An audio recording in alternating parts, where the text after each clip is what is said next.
India Legal presents Courts Roundup.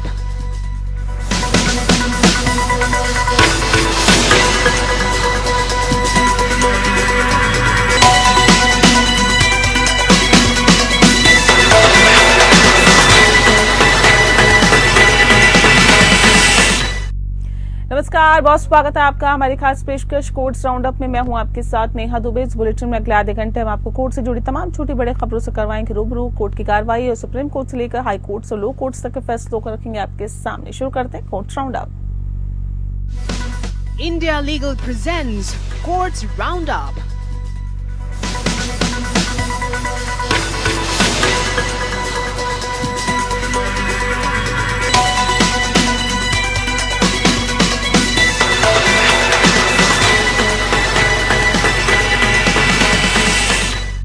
Shambhu border को खोलने को लेकर सुप्रीम कोर्ट में सुनवाई हुई। सुनवाई के दौरान सुप्रीम कोर्ट ने आदेश देते हुए एक हफ्ते के भीतर शंभू बॉर्डर को आंशिक रूप से खोलने का आदेश दिया है। सुनवाई के दौरान आपको बता दें कि सुप्रीम कोर्ट ने कहा है कि हाईवे कोई पार्किंग की जगह नहीं है। हरियाणा सरकार हाईवे की एक लेन को एम्बुलेंस, स्कूल बसें, इमरजेंसी सर्विसेज और आने जाने वाले स्थानीय लोगों के लिए खोल सकती है। इससे जनजीवन आसान होगा।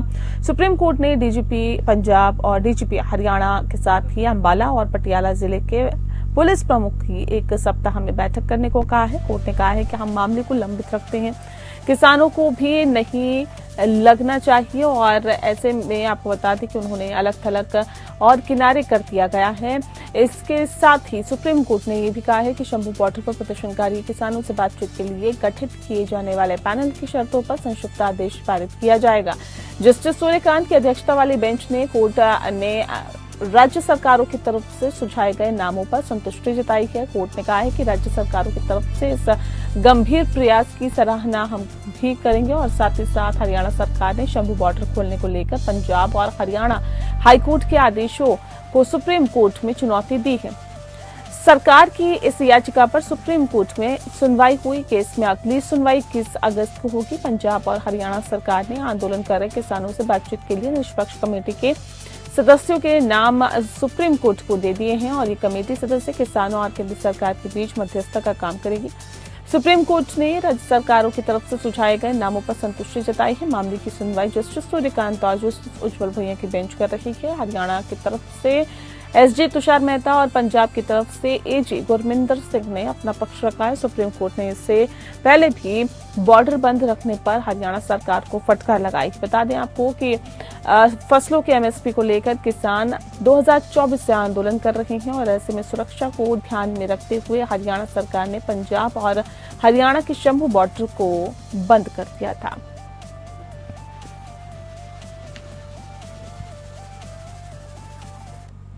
उत्तर प्रदेश की जेलों में बंद कैदियों की क्षमा याचिकाओं पर निर्णय लेने में देरी के मामले में सुप्रीम कोर्ट में सुनवाई हुई। जस्टिस अभय एस ओक की अध्यक्षता की बेंच में उत्तर प्रदेश सरकार को फटकार लगाते हुए कहा कि हमारे आदेश के बावजूद उनकी अवहेलना करते हुए क्षमा याचिकाओं पर निर्णय नहीं ले रही है और जबकि हमारे आदेश में ये साफ था कि इस मामले में आचार संहिता आड़े नहीं आएगी। जस्टिस ओक ने कहा कि आप हर मामले में हमारे आदेशों की अवहेलना कैसे कर रही हैं। जब हम आपको समय से पहले रिहाई के मामले पर विचार करने का निर्देश देते हैं तो आप उसका पालन नहीं करते हैं। इस मामले में कोर्ट ने पिछले सप्ताह उत्तर प्रदेश के कारागार विभाग के प्रमुख सचिव को अदालती आदेशों का पालन न करने पर वीडियो कॉन्फ्रेंसिंग के जरिए पेश होने का निर्देश भी दिया था। वहीं यूपी सरकार के वकील गरिमा प्रसाद ने कहा कि सभी मामलों की फाइलें उत्तर प्रदेश के राज्यपाल के पास है। वह फिलहाल राज्य थी और वह फिलहाल बाहर थी और आज उनके वापस आने की संभावना भी है। इस पर कार्रवाई की जाएगी और प्रसाद ने कहा कि हमने 5 जुलाई को संबंधित मंत्री को फाइल भेजी और वहां से 11 जुलाई को मुख्यमंत्री के पास जो है वो भेज दी गई है और 6 अगस्त को राज्यपाल को भेज दी गई थी। जब जस्टिस ओक ने कहा है कि इस देरी के लिए कैदी को मुआवजा कौन देगा, इस पर गरिमा प्रसाद ने कहा कि हमें 16 अप्रैल को प्रस्ताव मिला और इसी बीच आचार संहिता लागू हो गई है। बता दें आपको कि यूपी सरकार की दलील पर जस्टिस ओक ने कहा था कि हमने कहा था कि आचार संहिता आड़े नहीं आएगी और इस पर यूपी सरकार ने कहा कि सीएम सचिवालय को फाइल नहीं मिली थी। कोर्ट ने आदेश देते हुए कहा कि यूपी सरकार के वकील के पास मामले में इतनी देरी के लिए कोई स्पष्टीकरण नहीं है। कोर्ट ने कहा कि अवमानना नोटिस जारी करने के पहले हम राकेश कुमार को निर्देश देते हैं कि वे हलफनामा दाखिल करें, जिसमें उन्होंने मौखिक रूप से जो कुछ कहा उसे भी शामिल करें।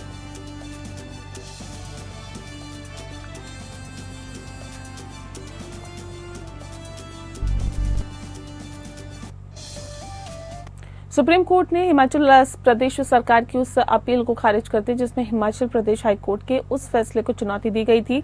हाईकोर्ट के फैसले में कहा है कि सरकार ने भारतीय संविधान के अनुच्छेद 301 के तहत मौलिक अधिकार का उल्लंघन करते हुए जबरन निजी संपत्ति का अधिग्रहण किया। जस्टिस दीपांकर दत्ता और जस्टिस प्रशांत कुमार मिश्रा की खंडपीठ याचिका पर सुनवाई कर रही थी, जिसमें सरकार ने कथित तौर पर भूमि अधिग्रहण अधिनियम 1984 के प्रावधानों का सहारा लिए बिना रक्कड़ से बसोली रोड के निर्माण के लिए भूमि का अधिग्रहण किया, जबकि राज्य का दावा है कि उसने निर्माण के लिए भूमि मालिकों की मौखिक सहमति प्राप्त की थी, लेकिन इसे साबित करने के लिए कोई सबूत नहीं है। वकील ने सैयद मकबूल अली बनाम उत्तर प्रदेश राज्य केस का हवाला दिया और तर्क दिया कि भूमि स्वेच्छा से दान की गई। उन्होंने पैराग्राफ का हवाला दिया जहां न्यायालय ने कहा कि हाईकोर्ट को अधिग्रहण और मुआवजे के भुगतान के लिए निर्देश मांगने वाली बेदखली के दशकों बाद दायर रिट याचिकाओं पर विचार करने में भी सावधानी बरतनी चाहिए। जब कई दशकों के बाद ऐसे दावे किए जाते हैं तो राज्य के दावों का विरोध करने में नुकसान होगा, और क्योंकि उनके पास ये दिखाने के लिए रिकॉर्ड नहीं हो सकते कि किन परिस्थितियों में भूमि दी गई और क्या भूमि स्वेच्छा से दी गई। जस्टिस दत्ता ने स्पष्ट किया कि इस तर्क को साक्ष्य अधिनियम 1872 की धारा 57 के संदर्भ में लागू किया जाना चाहिए, जिसमें न्यायालय न्यायिक नोटिस ले सकता है। धारा 57 के तहत सिर्फ ये कहना काफी नहीं है कि ग्रामीणों ने जमीन दान की है। जस्टिस मिश्रा ने वह दस्तावेज मांगा जिसके जरिए जमीन दान की गई, तो वकील ने जवाब दिया कि ये भी कहा गया कि हमारे पास दस्तावेज नहीं है। 1989 का एक आदेश है, हालांकि कोर्ट ने दलीलों से सहमति नहीं जताई है और याचिका खारिज की। हाईकोर्ट के एकल न्यायाधीश ने आदेश के जरिए निर्देश दिया कि जमीन का कब्जा प्रतिवादियों को दिया जाए।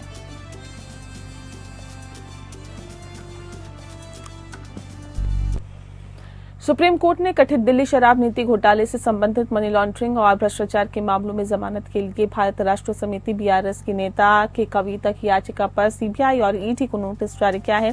जस्टिस बीआर गवाई और जस्टिस केवी विश्वनाथन की खंडपीठ ने सीनियर एडवोकेट मुकुल रोहतगी और जो कि कविता के लिए पेश हुए उनकी दलील सुनने के बाद ये आदेश पारित किया। दलील में तर्क दिया गया कि 5 महीने से जेल में हैं। सीबीआई ईडी दोनों मामलों में आरोप पत्र अभियोजन शिकायत दायर की गई है और मनीष सिसोदिया, प्रवीर पुरस्कास्थे और अरविंद केजरीवाल के मामलों में पारित निर्णयों का हवाला देते हुए रोहतगी ने आगे कहा कि कविता का मामला सुप्रीम कोर्ट में निर्णयों के अंतर्गत आता है। उन्होंने पीएमएलए एक्ट की धारा 45 के प्रावधान का संदर्भ देते हुए ये भी कहा है कि और आग्रह किया है कि कविता महिला होने के नाते जमानत पाने के हकदार है। जस्टिस गवाई ने हाईकोर्ट की इस टिप्पणी की ओर ध्यान दिया और कविता शिक्षित महिला है और राजनीतिज्ञ भी हैं और रोहतगी ने जवाब दिया कि विधानमंडल ये नहीं कहता है कि यदि आप संसद सदस्य हैं तो आप महिला नहीं रह जाती हैं। हालांकि जस्टिस गवाई ने कहा कि निष्कर्ष है कि कविता कमजोर महिला नहीं है। न्यायालय ने अभियोजन एजेंसी सीबीआई और ईडी को नोटिस जारी किया।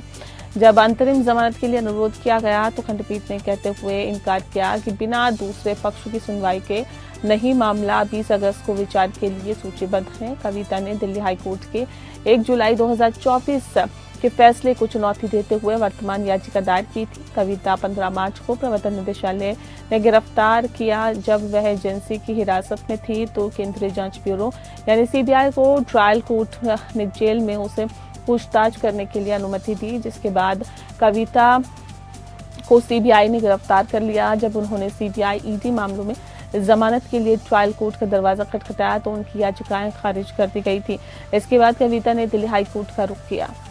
ने सुप्रीम कोर्ट ने दिल्ली के मुख्यमंत्री अरविंद केजरीवाल के खिलाफ मानहानि की कार्रवाई पर रोक को 6 हफ्ते के लिए बढ़ा दिया है।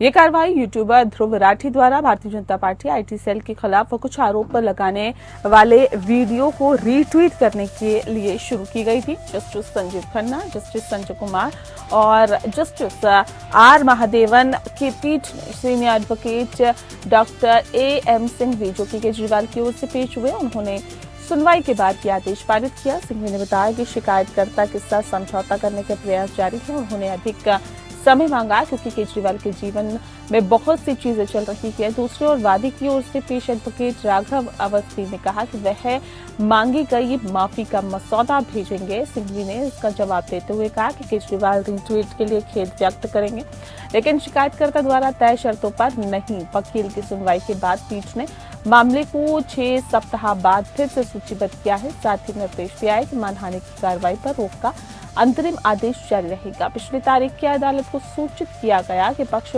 समझौता करने के लिए संपर्क नहीं कर सके।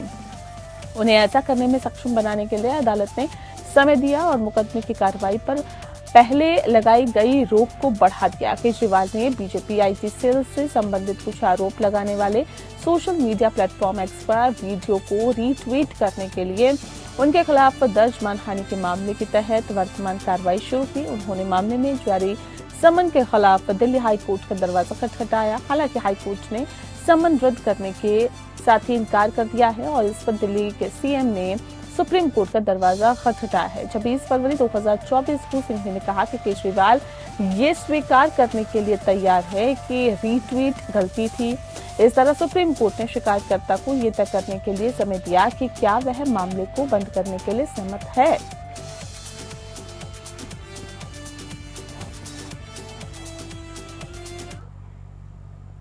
सुप्रीम कोर्ट ने सोमवार को UGC नेट परीक्षा के लिए दोबारा परीक्षा आयोजित करने के फैसले को चुनौती देने वाली याचिका खारिज की। याचिकाकर्ताओं ने 18 जून को आयोजित पिछली UGC नेट परीक्षा रद्द करने और 21 अगस्त को दोबारा परीक्षा आयोजित करने के अधिकारियों द्वारा लिए गए फैसले को चुनौती दी थी। Chief justice DY Chandrachud, justice JB Pardiwala और जस्टिस मनोज मिश्रा की पीठ ने कहा कि पहले फैसले के बाद से 2 महीने बीत चुके हैं। उन्होंने कहा कि याचिका पर विचार करने से केवल अनिश्चितता बढ़ेगी और पूरी तरह अराजकता फैलेगी। CJI ने कहा कि अंतिम निर्णय होने दें और हम एक आदर्श दुनिया में नहीं हैं।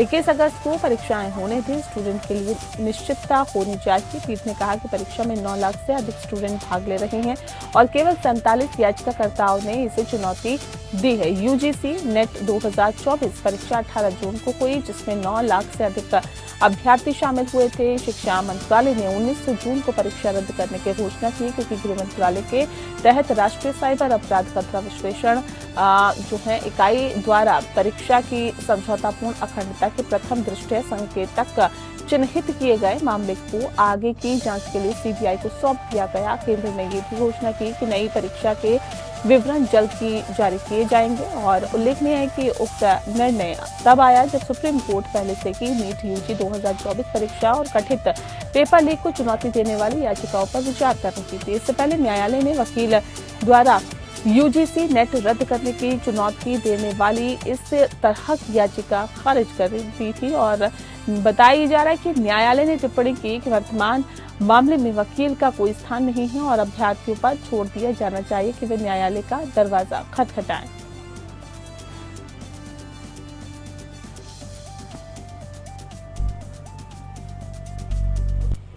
सुप्रीम कोर्ट ने गुजरात राज्य के अंदर सिविल कोर्ट में लंबित मुकदमों से संबंधित गंभीर चिंता जताई है। जस्टिस सूर्यकांत और जस्टिस उज्जवल भुइया की बेंच ने सिविल अपील पर सुनवाई करते हुए कहा कि वसूली के लिए वाद वर्ष 2001 में दायर किया गया था। हालांकि मुद्दे 2019 तक तय नहीं किए गए और फिर वादी का साक्ष्य 2022 में शुरू हुआ। बेंच ने कहा कि हमें ये जानकर निराशा हुई कि इस मामले में वसूली के लिए 2001 में दायर किया गया मुद्दे 2019 में तय किए गए और वादी का साक्ष्य 2022 में कहीं शुरू हुआ।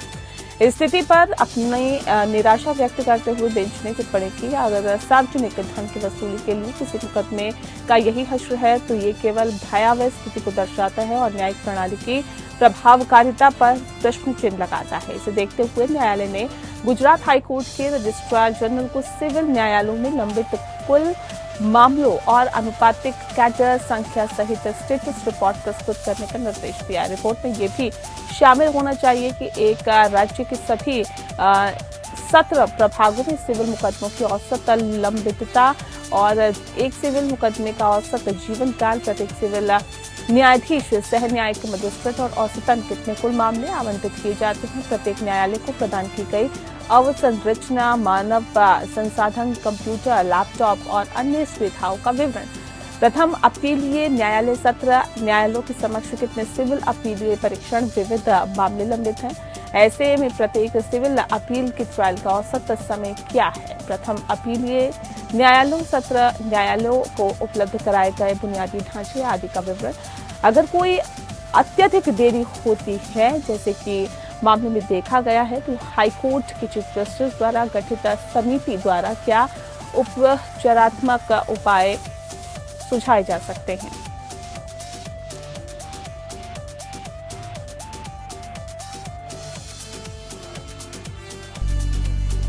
दिल्ली आईएएस ने पूर्व प्रोबेशनर आईएएस अधिकारी पूजा खेडकर को 21 अगस्त तक गिरफ्तारी से अंतरिम संरक्षण प्रदान किया है। खेडकर पर संघ लोक सेवा आयोग सिविल सेवा परीक्षा 2022 के लिए अपने आवेदन के तथ्यों को गलत तरीके से प्रस्तुत करने और मिथ्याकरण करने का आरोप है। जस्टिस सुब्रमण्यम प्रसाद ने खेडकर की अग्रिम जमानत याचिका पर नोटिस जारी किया और दिल्ली पुलिस और यूपीएससी से जवाब मांगा।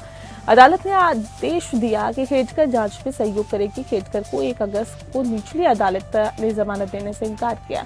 जस्टिस प्रसाद ने दिल्ली पुलिस से पूछा कि खेडकर की हिरासत की आवश्यकता क्यों है, जबकि पूरी घटना में कोई और शामिल नहीं है और सब कुछ उसने अकेले ही किया है। अदालत ने पूछा कि आपको उसकी हिरासत की आवश्यकता क्यों है। मामला ये है कि उसने आवेदन पत्र में गलत बयान दिया। अगर ये केवल उसका आवेदन है तो पूरे प्रकरण में किसी और के शामिल होने का सवाल ही कहां उठता है, जिसके लिए उसे हिरासत की आवश्यकता होगी। यूपीएससी की ओर से पेश सीनियर एडवोकेट नरेश कौशिक ने खेडकर को मास्टरमाइंड कहा और कहा कि जिस तरह से वे सिस्टम में शामिल हुई है, उसे पता चलता है कि वे कितनी प्रभावशाली है। अदालत ने टिप्पणी की कि खेडकर को अग्रिम जमानत देने से इनकार करने वाले निचली अदालत के आदेश में एक पैरा को छोड़कर इस बारे में कोई चर्चा नहीं है कि उसे राहत देने से इनकार करने के लिए उसकी हिरासत की आवश्यकता क्यों थी। जस्टिस प्रसाद ने टिप्पणी की कि समस्या ये है कि कभी कभी हम गुण दोष पर बहस में इतने उलझ जाते हैं कि हम उस तथ्य को भूल जाते हैं जिसके लिए आवेदन दायर किया गया। उन्होंने कहा कि ट्रायल कोर्ट खेडकर द्वारा कथित तौर पर किए गए अपराध से पूरी तरह से हैरान है, न कि इस बात से कि जमानत क्यों दी जानी चाहिए या नहीं। 31 जुलाई को यूपीएससी ने उनकी उम्मीदवारी रद्द की और उन्हें आयोग की सभी भावी परीक्षाओं और चयनों से स्थायी रूप से वंचित कर दिया।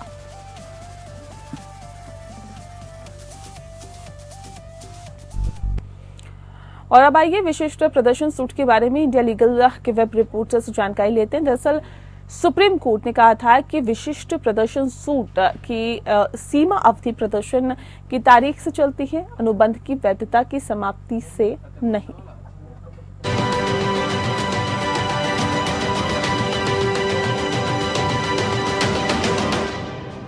स्पेसिफिक परफॉर्मेंस सूट एक लीगल एक्शन होता है जहां एक पार्टी से रिक्वेस्ट करती है कि दूसरी पार्टी को अपनी कॉन्ट्रैक्चुअल ऑब्लिगेशंस को जैसा अग्री किया गया था वैसे ही परफॉर्म करने के लिए मजबूर किया जाए, इंस्टेड ऑफ बस मॉनेटरी कंपेंसेशन मिलने के। ये रेमेडी तभी मांगी जाती है जब मॉनेटरी कंपेंसेशन इनएडिक्वेट होती है और कॉन्ट्रैक्ट का सब्जेक्ट मैटर यूनिक होता है, जैसे रियल एस्टेट ट्रांजैक्शंस में। सुप्रीम कोर्ट ने एक रीसेंट जजमेंट में Usha Devi and others versus Ram Kumar and others article 54 of limitation act 1963 के तहत स्पेसिफिक परफॉर्मेंस सूट फाइल करने की लिमिटेशन पीरियड को क्लैरिफाई किया। कोर्ट ने कहा कि specific performance law suit file करने का टाइम लिमिट उस दिन से शुरू होता है जो परफॉर्मेंस के लिए सेट किया गई थी, एग्रीमेंट की वैलिडिटी के खत्म होने से नहीं। Justice Vikram Nath and honourable justice Prasanna B Varale ने एम्फसाइज किया कि अगर अग्रीमेंट 5 साल के लिए वैलिड है तो भी जो डेट टास्क कंप्लीट होने की थी वही मैटर करती है।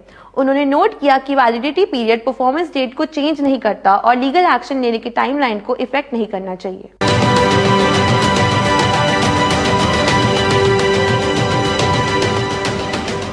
और चलिए इसी के साथ फिलहाल इस बुलेटिन में इतना ही। नमस्कार। India Legal presents Courts Roundup.